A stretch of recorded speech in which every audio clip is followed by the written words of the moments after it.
to my channel NCERT Maths with Pradeep. Today we are continuing our exercise number 14.1 of chapter 14, that is factorization. So let's see the third question here, that is factorize. So first part is x squared plus xy plus 8x plus 8y. So we can see that overall in all the four terms we don't have any common factor. So we will use our second method, that is regrouping terms. Okay, so let's write it first.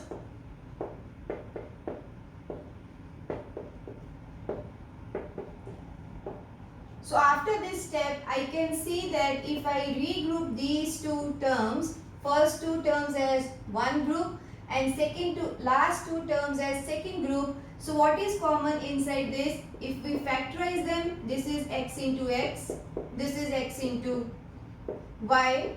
Here it will be 8 into x and 8 into y. So now I can see this x and x is common in the first group. So I will take it out. What is left inside? This is x here and y in the second one. Out of these we can see 8 is common. Okay. So 8 we will write outside and inside is again x and y.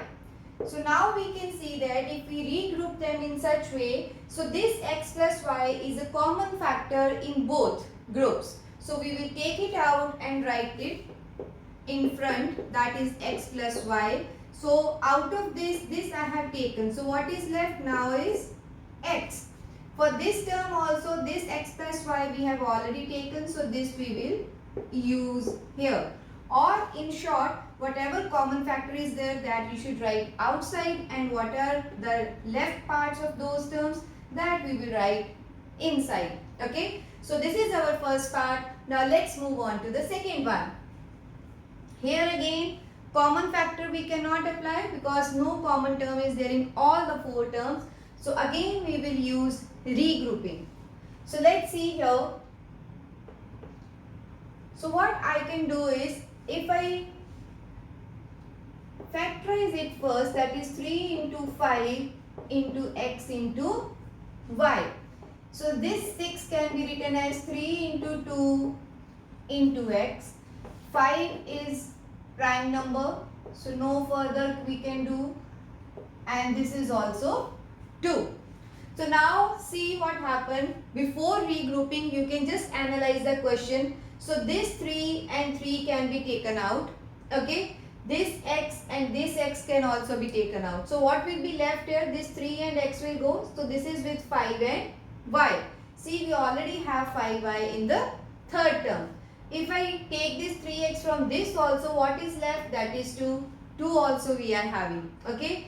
Minus sign is there. Here also minus sign. So that means I can group them in such a way, first two terms in one group and second group will have last two terms. So before regrouping or before making the groups, just analyze your question first. Maybe sometimes you have to shift the positions of your terms. That also you should do before taking common. So this is called regrouping. So here I can see, as I already explained, 3 and x are common. So I will write here. What is left is 5 and y. So 5y. This is here only 2. For these two terms, nothing is common. When nothing is common, we will use 1 as the common factor of each term. So I will write plus 1. This is very important because sometimes students get confused what to write here.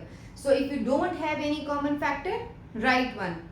It should not be 0 because 0 multiplied by any number will become 0. So common factor will always be 1 in such cases. Okay. So now again this and this is common factor. We will write it. And whatever is left in the other terms, that we will write here. So these 3x will come and 1 will come. So this will be 3x plus 1. Okay. So this is our second part. Now let's move on to the remaining parts. So let's see our third part. This is ax plus bx minus ay minus by. So this is clear from the first two terms that x is common. Okay. Inside it will be Like if I write this again,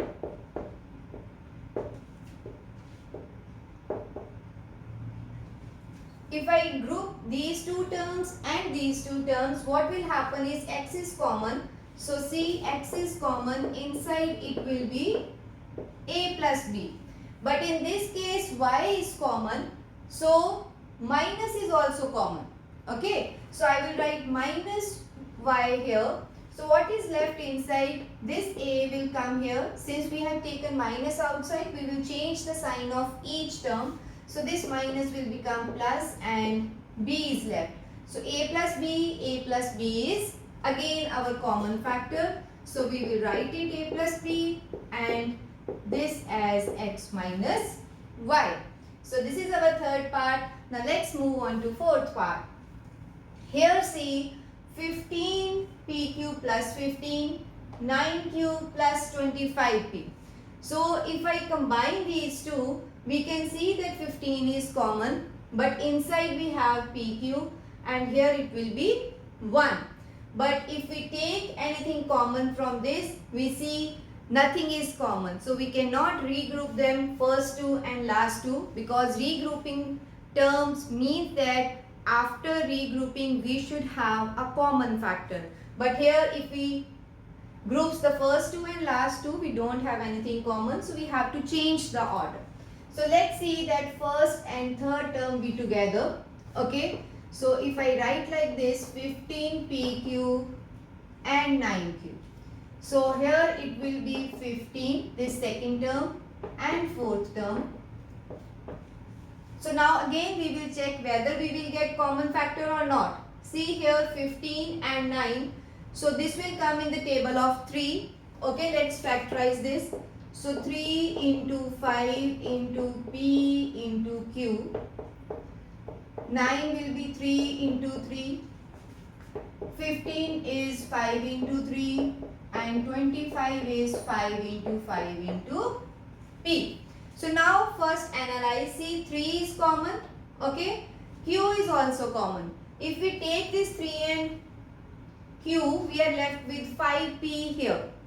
Okay, and for this we will get 3. That means one term is having 5p and other term is having 3. So here you can see 5 is common. Okay, so if I take 5 common, so 3 is there. Yes, we want 3, and from this it will be 5p. So 5p is also there. So this is the best grouping. So we will group them like this. Okay, so now let's write these common factors outside, that is 3q. Inside it will be 5p. For this 3q is already out, so only 3 is left. In this part, since 5 is the common factor, we will write 5. Here it will be 3 plus 5p. Here we can see 5p plus 3, 5p plus 3. We can change the order because addition is always commutative. So better is first you change it. 5p plus 3. So now this is a common factor. We will take it out right outside. That is 5p plus 3. Now multiplied by 3q plus 5. Okay, I hope this is clear. In this question, actual regrouping is done, in which we have changed the order of these terms and then find out which terms have common factors if they are regrouped together. So now let's move on to the next question. So let's see the fifth part. Z minus 7 plus 7xy minus xyz. Here this is clear that nothing is common in first two terms, but if we see last two terms, xy is common. Okay. After taking xy as common factor, what is left inside? 7 with minus z. Okay. So here it is, z is positive, 7 is negative. In this, if we regroup, 7 will be positive, z will be negative. Means we have the numbers same, we have the algebraic part same, but signs are opposite. In that case, again, before you start regroup, just shuffle their positions. Okay. So what I mean is, z minus 7 we will write as it is, but I am interchanging the positions of these two terms. with their sign. So minus xyz plus 7xy. So what we will do is, now this will be our second group. I will tell you how. So z minus 7 has nothing in common, so we will write 1 here. Okay. So in this C we can have xy common, but since this first term is already negative, I have taken this minus with the term. Okay. So what is left inside z? Because I need z to be positive, so that is why I have taken sign along with it. So z is here. So since minus is outside, this plus will also change to minus. Xy is outside, what is left? 7. So now we can see z minus 7 and z minus 7 is the common factor. If you don't interchange it here, then your 7 will be positive, z will be negative, and in one more step you are required to change their signs. So here directly we can do now, say z minus 7 is common factor, and what is the second factor? That is 1 minus xy. Okay. I hope this question is clear. With this question, this exercise is over. See you in my next video with the next topic of this chapter. Thank you.